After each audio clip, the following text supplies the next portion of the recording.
নতুন তাই না? আরে নতুন মানে তো আমাকে মেহমান, আর মেহমানের মেহমানদারি কিভাবে করতে হয় আমার খুব ভালো করে জানা আছে। মাত্র এই কয়জন নিয়ে মেহমানদারি? আরে বাহ, কলিজা আছে ভাই কই তুই। তার নামটা কি শুনি? কলিজাওয়ালা। এই দাঁড়া, তোরে গতকাল বানাইছিলাম না? হ্যাঁ, এর মধ্যে হিসাব নিতে চলে আসছস।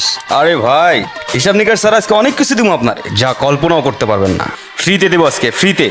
ছোট ভাই, তোর বাপ কি তোর পেছনে ভান্ডার গুজে দিচ্ছে নাকি?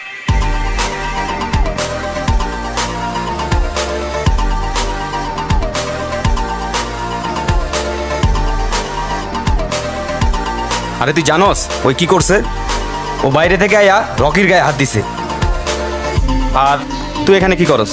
যা এখান থেকে, যা যা। আচ্ছা, গেলে কি করবি? Time up, next question. না গেলে কি করবি? বুঝলাম না, তুই ওর সাইড নিয়ে আমাদের সাথে তর্ক করতেছিস? আরে বাঘ তো বাঘের সাইডে নেবে না, এতে জঙ্গলেরই মঙ্গল। আর জঙ্গল ততক্ষণই ভয়ঙ্কর যতক্ষণ জঙ্গলে থাকে বাঘের বিচরণ। কিন্তু সেই জঙ্গলের রাজা কিন্তু বাঘ না, অন্য কেউ, এটাও মাথায় রাখিস। আরে পাগলা, ইতিহাস ঘেটে দেখ, কোনো রাজাই তার রাজত্ব টিকিয়ে রাখতে পারে নাই। তোর রাজাও পারবে।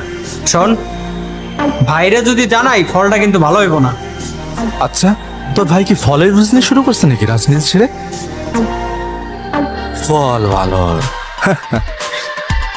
দাঁড়া, বাইরে জানাইতেছে। এই চল।